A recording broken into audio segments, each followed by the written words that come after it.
Hey everybody, welcome to episode 61 of FoundersGyan and thanks for tuning in. Each week we bring you actionable items from startup founders, and this week we are talking about application security with the founder of WE45, a firm specializing in app security. Check out foundersgyan.com/EP61 for the show notes. Let's get started now.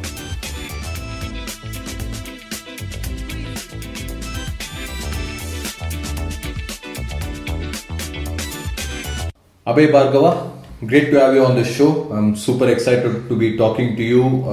This is the first time we are doing a deep dive on a specific topic for the full podcast. So I'm really excited. So can you quickly introduce yourself and your company? Thanks, Ram. I'm excited to be here. My name is Abhay Bhargav. I am the CEO and founder of WE45, focused information security company. Okay, great. So today's topic is on application security, right? So firstly, I think let's define application security and maybe let's get out of the way what other types of security is there when it comes to a startup or an IT company, and we'll only concentrate on application security. So let's have some idea on what is application security. Okay. Yeah. Essentially, if you look at data security, all of us think in terms of stuff like firewalls, think in terms of stuff like server security, operating system security, and so on and so forth.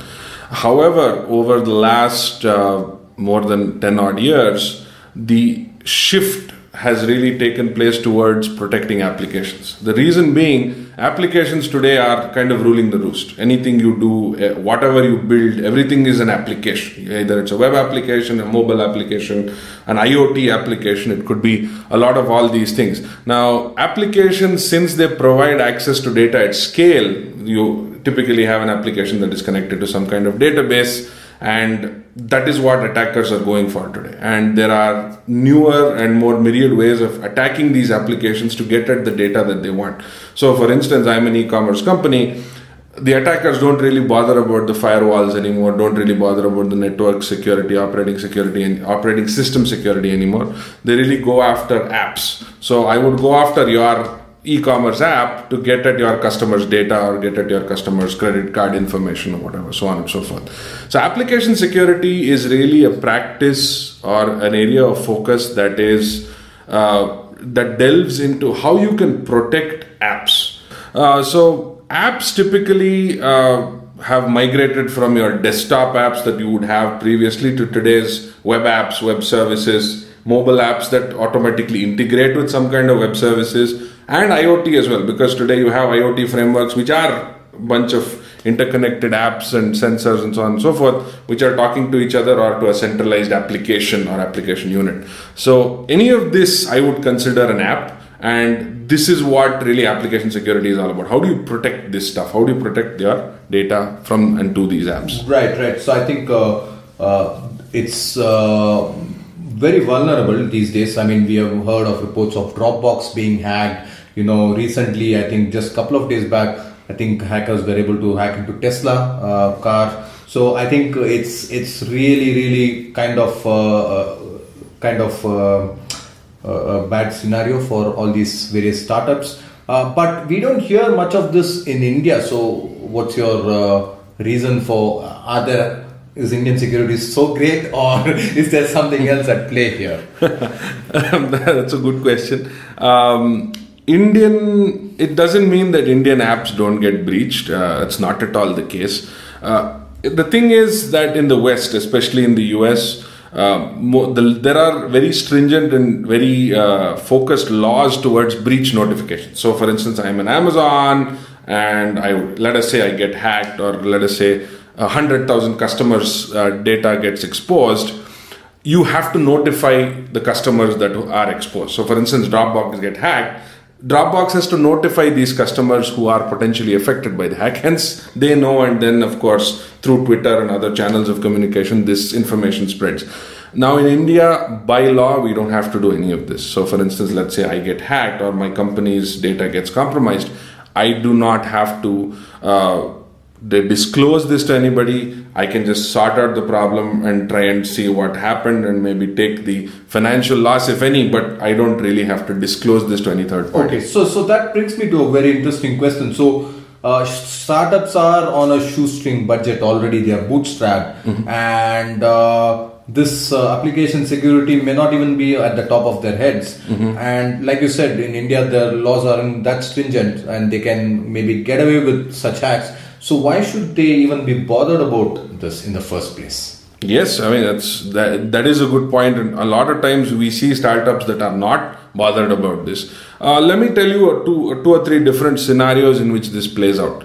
A lot of times startups are selling their products in a B2B kind of scenario. So let us say I'm a payment specific startup, or even e-commerce specific startup, or anything. I could be in any space and I might be selling this as a SaaS product to another company or to another bunch of companies. Now here, one of the things that you must understand, especially if you're selling to any business, especially established businesses, security is heavily on their mind. So if you don't take care of security, that automatically is a sales block for you. So as a startup, if you're in the B2B space and you're not, you're not taking care of security, your customers are not going to really take you very seriously, and it actually stops you from winning contracts. In fact, they may not say that also, right? No, they do say that. They do say that. They do say that. In fact, recently we had a multi-million-dollar training startup. It's not a startup anymore. It's an established business. They lost multiple contracts in Europe because they were not compliant with security standards. And that's not a small company. They have about 5,000, 6,000 people working for them. And even they were not able to bid on a contract because of a security failing. So that is when they came to us and said, you know what, we need to fix this, and guys, help us out. But the thing is that it doesn't just mean that it's just that one company, or this is an industry-wide phenomenon. If you want to engage with MNCs, you want to engage with larger companies. B2B, right? B2C? How about B2C? Absolutely. B2C, essentially the push is not, your average consumer will not ask you these questions.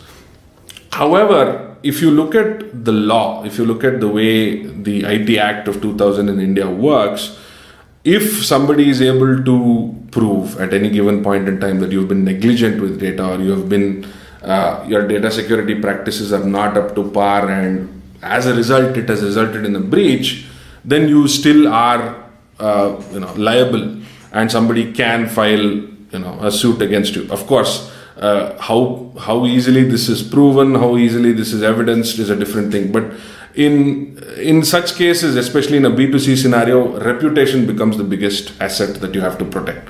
So let us say I'm a payment gateway company, and I am, or forget payment gateway, that's too complicated. Let us say I'm just doing a simple marketplace kind of a scenario, and I'm buying and selling goods on behalf of different customers, and these customers get to know through some means. A lot of times hackers, what they do is they compromise customers' data, and they say that we could do this and put up that data on Pastebin or something like that, and the world gets to know that they were hacked. In fact, that happened with Ghana.com. I don't know if you remember, Ghana.com was hacked with a SQL injection attack, and it was actually proven, and that attack was actually publicized that Ghana.com was vulnerable. And while it did not bring down Ghana.com, it's a vulnerability. Every company has vulnerabilities. So Ghana.com was embarrassed, and there was a bit of embarrassment. They obviously had to fight fires with customers saying, hey man, is my data breached? Right, that gives customers an opportunity to go to, say, Savan.com, for example, your competitor, right? Exactly. So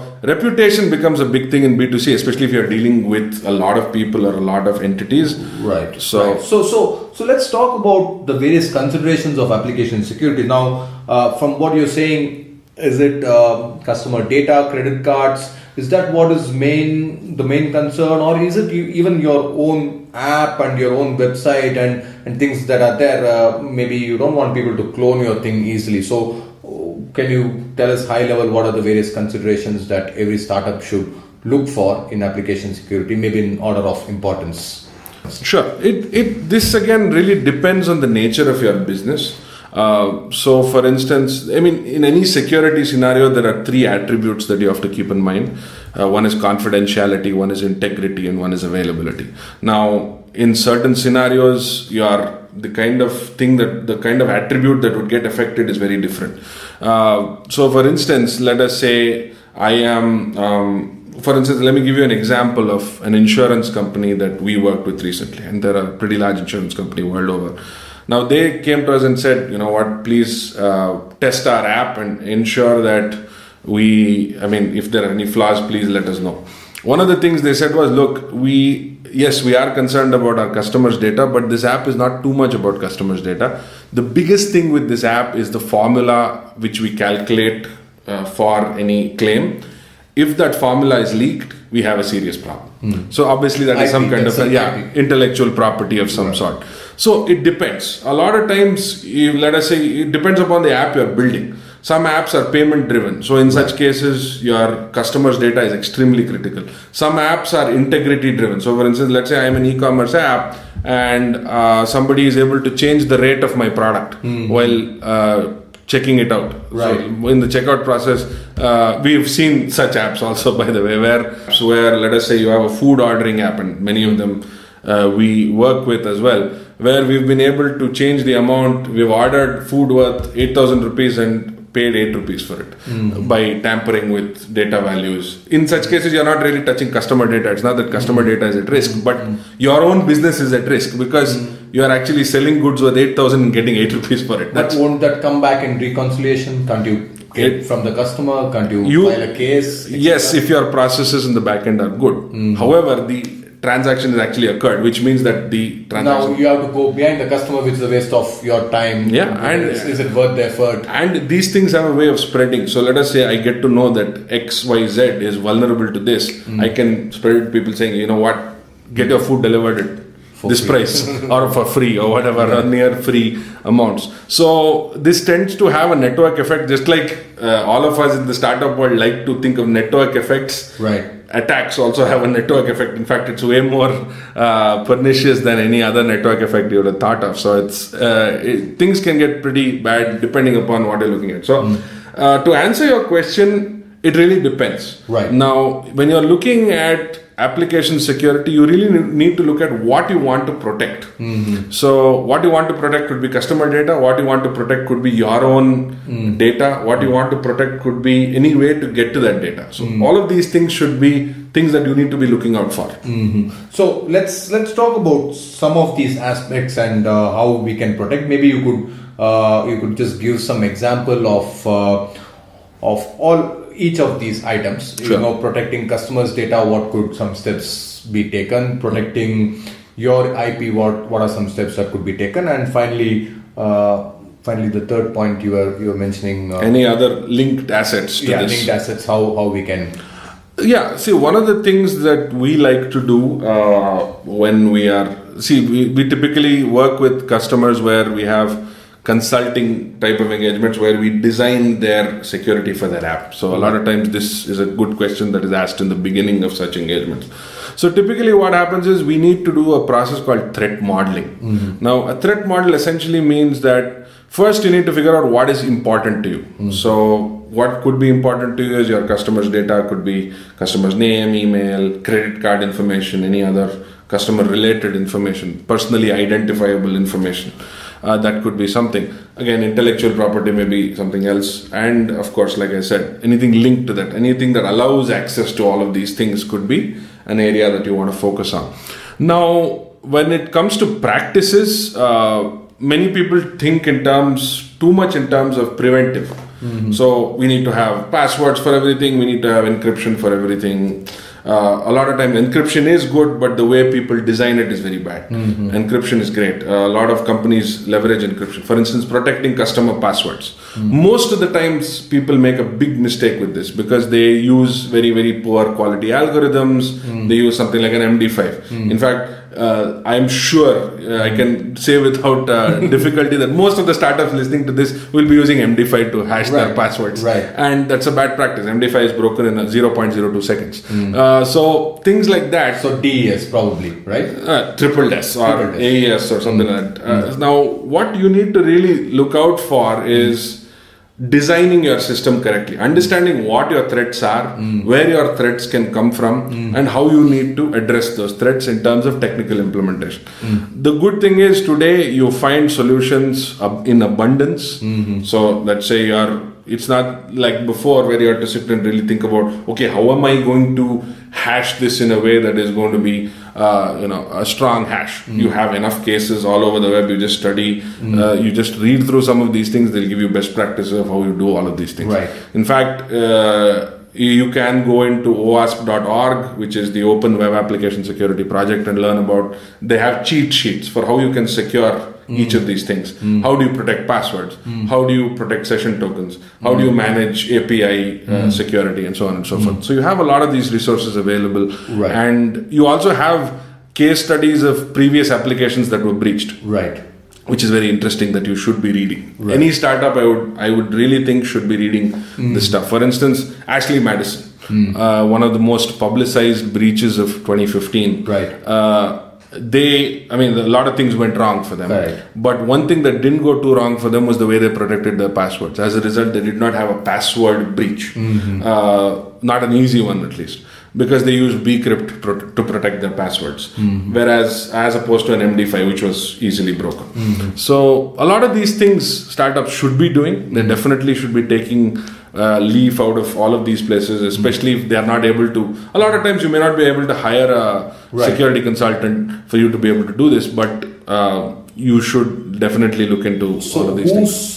We all know that startups are on a shoestring budget. So how much percentage of their budget do you think they should allocate to security, and who should be designing this? Is it the programmer? Because oftentimes, the founder is a programmer, come salesperson, come marketing person. Now you're saying add security to your head, you might just fall down, right? So whose role should this ideally be? Okay. And how much do you think, how much in terms of percentage should they actually be spending on security?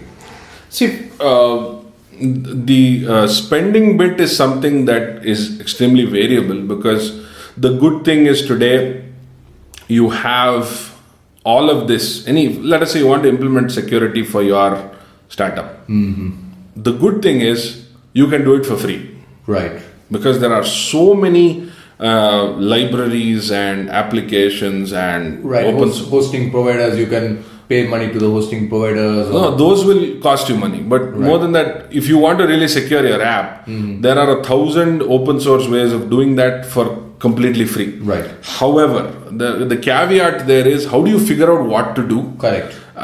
So it means a significant amount of time investment figuring out what to do. Right. So I have seen companies, we've worked with startups also, obviously, and some startups that we work with are very creative with the way they do security, in the sense that their technology, the head technology essentially takes on this particular role and then investigates and tries to see what. Sometimes they consult with us for specific things. One of the things that even a startup on a shoestring budget does, by my experience, is performs a third-party pen test, which is something that we do. It's a penetration test. A penetration test essentially is, you hire somebody like us and we will hack your application and tell you where we found flaws, how we found flaws. These are the flaws, these are the parameters we found flaws, this is how you should fix it. That is always helpful. It's not exorbitant, because it tests, you get an analysis of where things have gone wrong and how you should be going for this. And that will give you a baseline into how you should protect it from then on.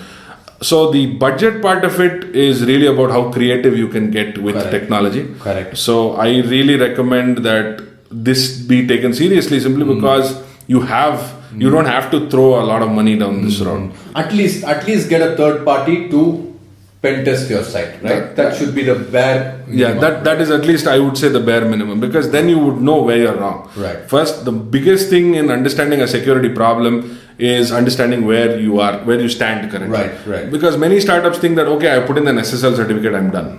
That's nearly not enough. In fact, we've seen a lot of cases where the SSL certificate has been used as a way of compromise.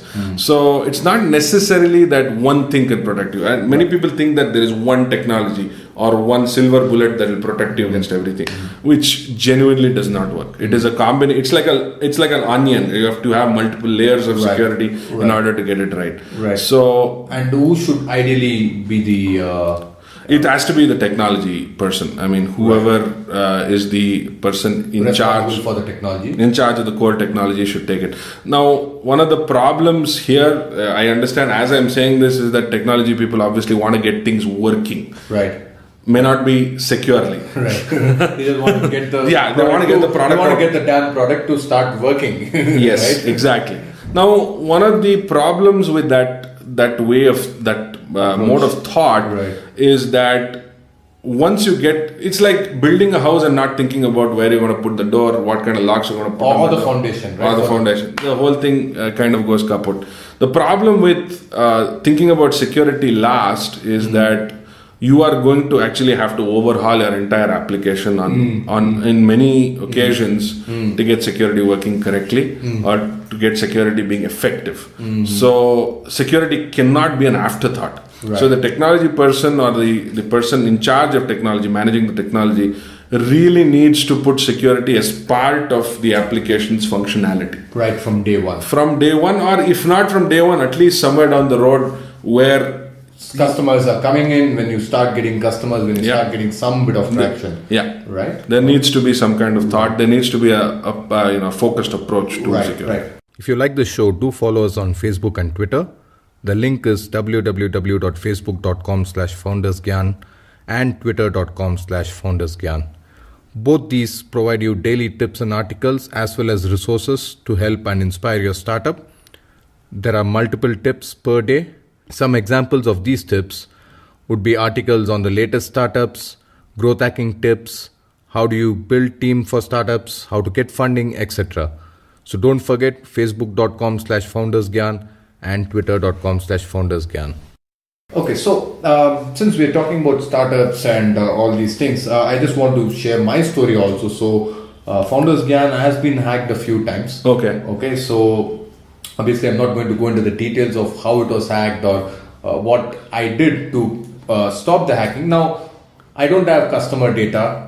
Okay, so it's more of hackers did it because they could do it and they probably used it for I don't drive-through attack. I think it's called a drive-through attack. They used FoundersGyan hosting to point to other websites and things like that.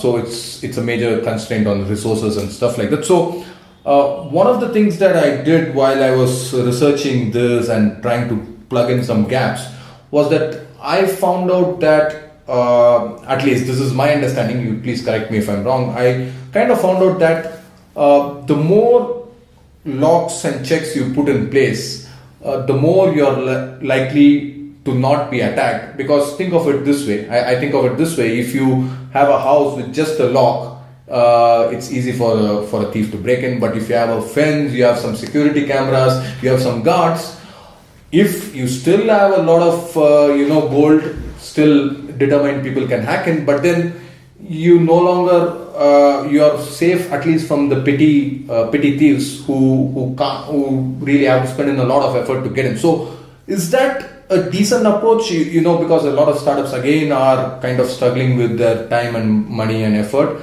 So is that like it might not be it might be a piecemeal effort, but is that a decent starting point, having as many blocks as possible to prevent hackers from getting into your data and your site? Yes, I think that is the best way of doing it. Now, let me give you general what we have learned, what I have learned, or as in my time as a security professional. One of the things you must understand, and many sensible companies understand this, is that if somebody determined wants to break into your app or to your environment or whatever that is, they will. Now, they might do through sophisticated means, they might do it through social engineering attacks, they might do it however. But if they really want to, they can, and they usually will. Now, as a conscientious technology or security professional, what you can do, the best thing you can do is make sure that you exhaust the attacker.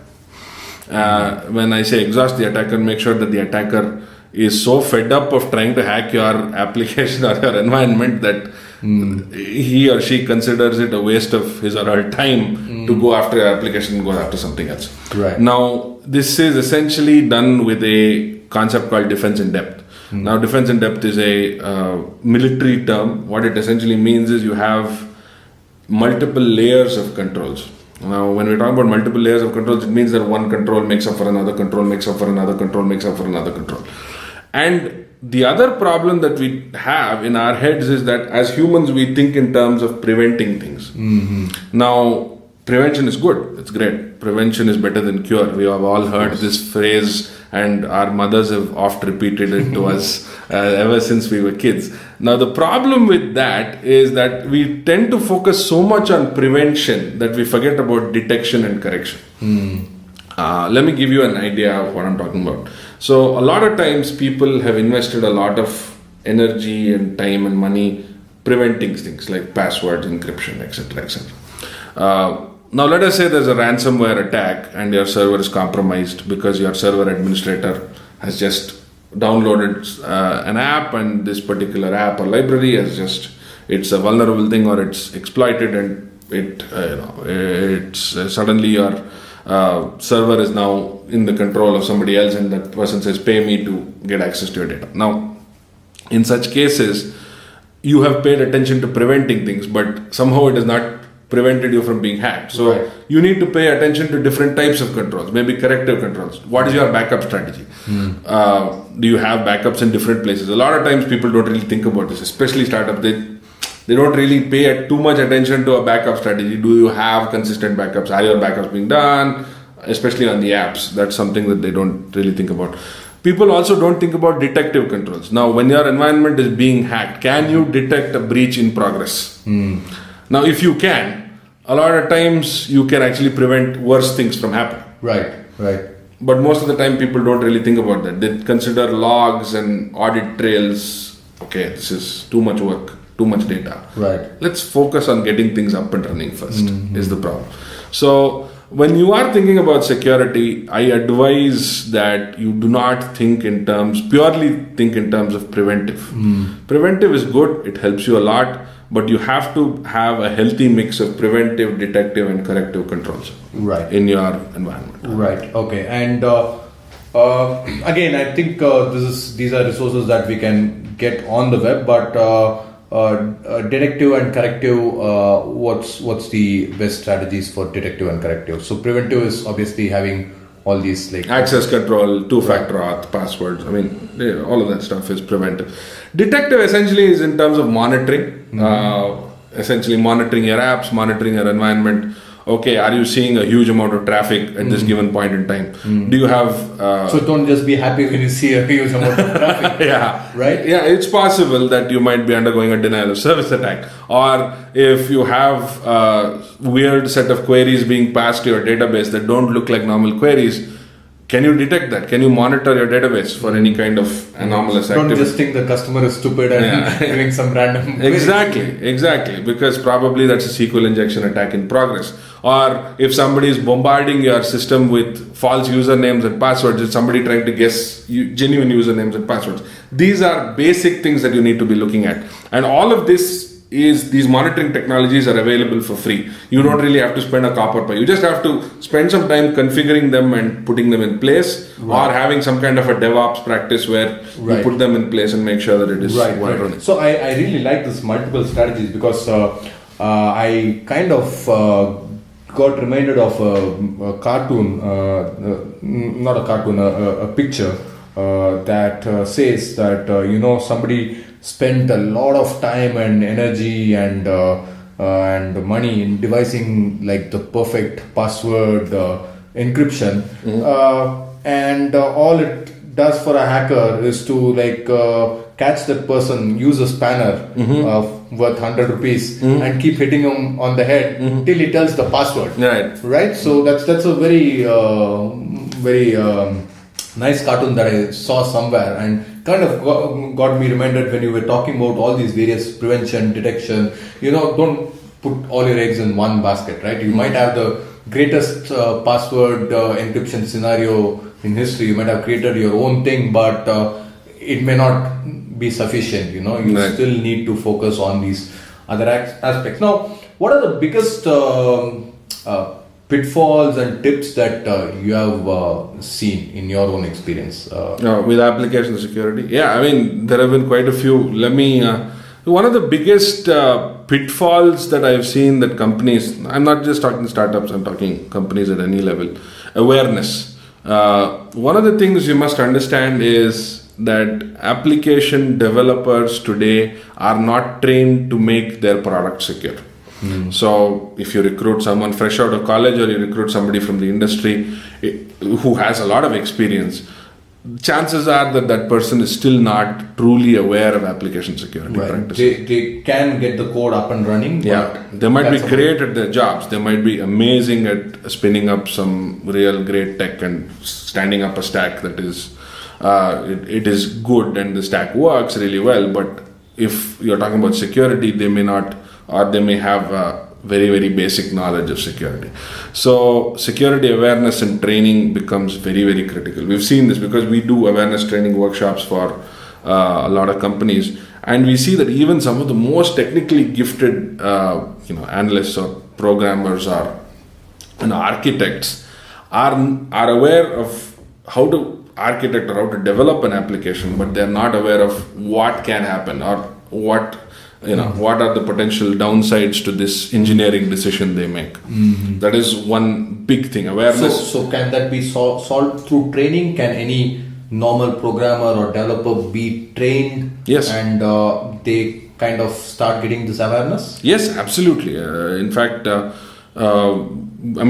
are training materials all peppered all over the internet, but if you want something specific, we do a lot of workshops. We do for corporates, we do public workshops. Right. So basically, from what I understand, you don't necessarily need to have a special person, a special security consultant role created. You can have your developers and your architects and your technology people trained, and awareness is like 50% of the battle, right? Yes, it is. The thing is that even if you have a security specific person, it is still important that you have training. Right. The reason developers need to know. Yeah, because that security person is not going to be able to cover every single line of code that the developers write. In all likelihood, that person will not even know what code the developers. So a culture of awareness needs to be there at your engineering team. So if you have a product engineering team, there needs to be a culture of security and application security awareness. And if it can be a little more specific to your environment, for instance, let's say you're a company that writes Python code. So you need to probably have some kind of awareness a little more oriented towards Python code, Python, or what are the security flaws that you could have in Python or Django or Flask or whatever it is, and that kind of stuff. So it has to be relevant, and at the same time, it has to be effective. So in my experience, what we do and what we like to do when we train developers is give them an analysis of what can go wrong. Teach them security through insecurity. That is what is. So is it through some made up examples, or do you pick out their own code and kind of tell them, this is the code you've written, and how does it work? A typical training session, is it? Typical training session would be around, we have vulnerable apps that we've created. So what we do is we give them a VM with our vulnerable apps and actually take them through, saying this is how a SQL injection happens. And this is how a SQL injection can be used to exploit your app in the real world. And then we teach them how to secure it. Right. We don't really go with their code because oftentimes we are not exposed to that. Correct. But most of the time we go with vulnerable apps and examples that we've built. So that kind of stuff is biggest tip, we talked about biggest pitfall, which is lack of awareness. Biggest tip that you can give for startups? Biggest tip, again, know where you stand. Because security is a constantly evolving and changing space. So you must know what are your weaknesses, where your weaknesses are. You may not be able to fix them immediately. Right. A lot of times I have had clients who said, you know what, we know there is an issue here. We are aware, but we can't fix it immediately because we have other priorities. But we will address it in 3 to 6 months time or 1 year time. which is fine. Knowing your problems is extremely critical. Most of us are not aware of what problems we have. In fact, many startups that I talk to think that, okay, if we do SSL, if we do some password management stuff, we're done. Not really the case. There are thousands and thousands and thousands of ways in which their mobile apps or web apps could be compromised, and that it's really the tip of the iceberg, the way things can be compromised today. So know where you stand, I think, is a big tip that I would like to give. And the other thing that I just kind of struck me was that security is constantly evolving. Hackers are getting smarter. As companies get smarter in technology, hackers are also getting equally smart. So it's not a one-time job, right? Yes. Security has to be a part and parcel of everyday's job, right? It should be constantly evaluated and constantly, you should have some security audits. Yes. What's the typical thing you suggest for a audit? How often? It really depends. Again, for instance, let me give you two ends of the extreme and then kind of give you a perspective on what. See, there are some companies or some applications that don't change much. They don't really evolve too much. I mean, they don't change. Maybe once in 6 months they have a release. There are products like that from maybe in different scenarios where you don't have too much of a change cycle. The products remain the same. They're taken up in specific timelines and they're changed a little bit. Now, in such cases, obviously, you are okay even doing a once or twice a year kind of a penetration test. In some cases, the other extreme is, if you are let's say you're a fast-moving product, let's say you're a fast-moving e-commerce product, you would probably deploy 4 times a day, 5 times a day, your code base would change. In such cases, even penetration testing once a quarter is not good enough. Simply because your practices are your application delivery is moving at such a rapid pace. If your security doesn't keep up, it tends to be highly skewed. So you might have done a pen test on January 1st, but by January 5th your application has changed. So that becomes a slightly differential thing. So in such cases, typically there are companies that have some kind of a DevOps or some kind of a accelerated continuous delivery system. You have to find ways of integrating your security with this continuous or your DevOps practices. So that is another thing that is becoming a big challenge, and that's what we are addressing also for a lot of our clients, that how do we solve this continuous security problem? So we have come out with some ways, but a lot of the problems in the industry for product companies are around this. Right. How do you manage this in a continuous stream? Right. Now let's talk about your worst entrepreneurial moment in this company and the lessons you have learned from it. Actually, okay.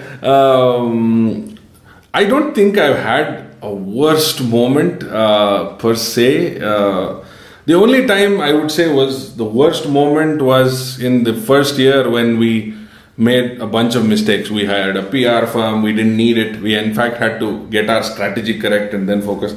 That I think was probably the worst. But even that was a very good learning experience, I would say, because end of the day it allowed us to understand what we were truly good at and what we should be doing rather than what we shouldn't have been doing. Right. So other than that, the worst thing, I've never, thankfully not had what I would call a worst experience. Okay, we're kind of coming down to the close of the interview. So let's talk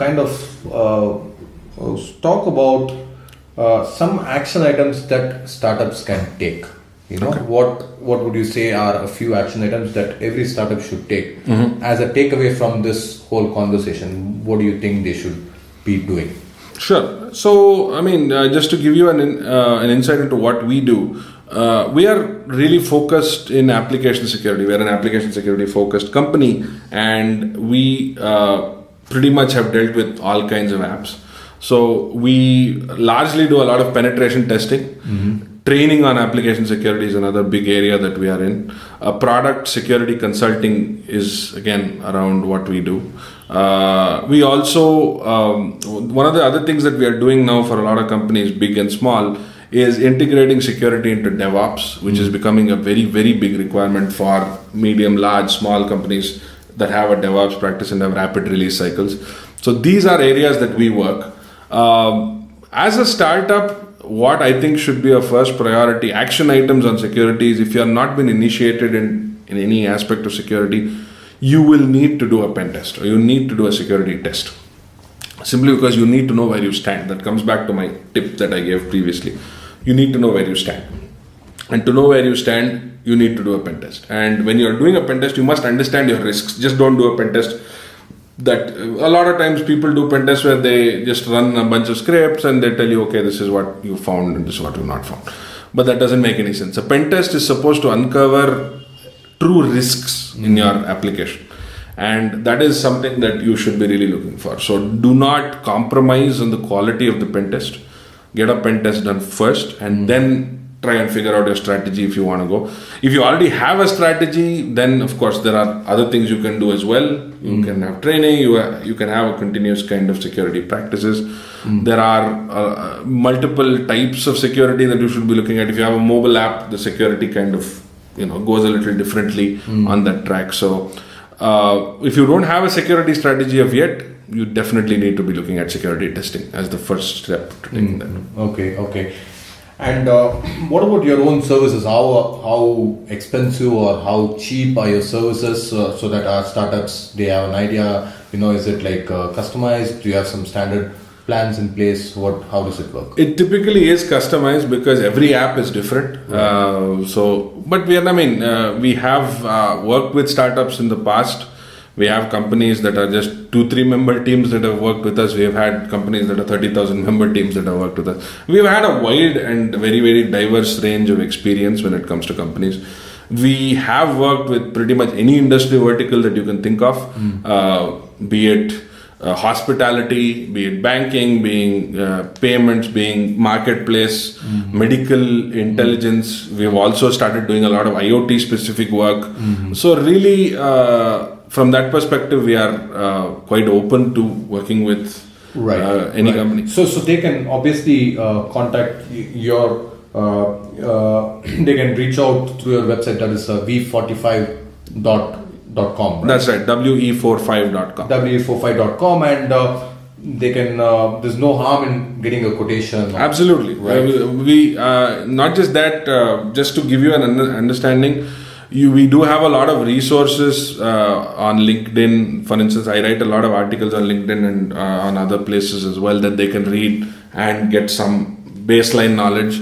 So that kind of stuff we'll be happy to engage with. It doesn't matter, your size. So I don't think it's a question of size, to be frank, because we've engaged with companies all over the world. Right. And it also doesn't really matter. Obviously, you'd like them to convert to customers, but even if they don't, you're more than happy to answer questions and give them a kind of price at what price point they are looking at, right? And you're talking about LinkedIn. So what's a good way to get in touch with you personally? I mean, you're obviously a founder and a CEO, so there could be other founders wanting to talk to you about things generally. Yes. So apart from your company website, what's the best way to reach out to you? LinkedIn, you mentioned. I will link that up on the show notes. Are you active on anything else? Twitter? I'm LinkedIn and Twitter is essentially two of the channels that I can be reached on. Socially. Right. Email is the best way of actually reaching me directly, which is abhay@we45.com is my email. Right. So and LinkedIn, Twitter. What's your handle? It's Abhay Bhargav. Abhay Bhargav. Okay, I'll link that also on the show notes.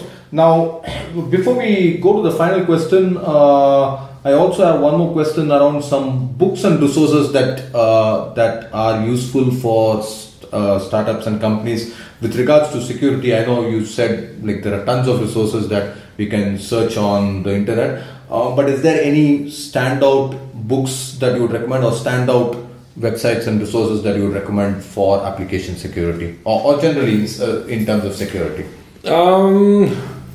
The thing is that OWasp is a great resource.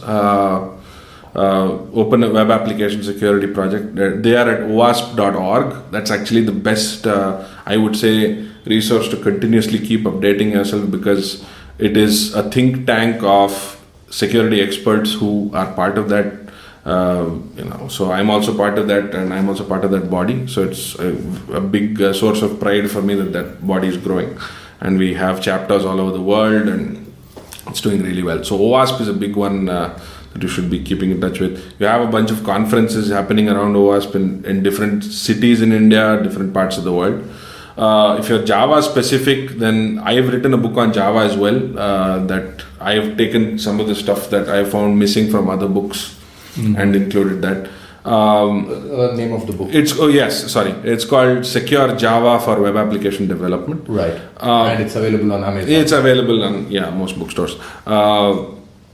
But other than that, I would really say OWasp is a very great resource, and you have a bunch of blogs that you can read, including my stuff on LinkedIn, that you can get some very specific insights into. Right. I would say OWasp is the best source of what you. And generally, out of curiosity, specific books you're not recommending because security keeps changing. Is it that's one of the reasons? Yeah. Essentially, I'm just telling you what's worked for me. Right.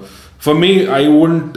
I wouldn't read a book when I need to get into and I need to research something on security, simply because security is extremely dynamic, right? Right. And I need multiple perspectives. Right. What's today secure is not secure tomorrow, right? Yes, that's one thing. And second thing, when let us say I'm a product company and I am in technology and I need to implement something. Let's say I'm running a Node.js app. There are 500 ways of doing it. Which works for me, which is the best way for me, is something I need to research and figure out. Right. So that's the reason is go online. There are a lot of resources.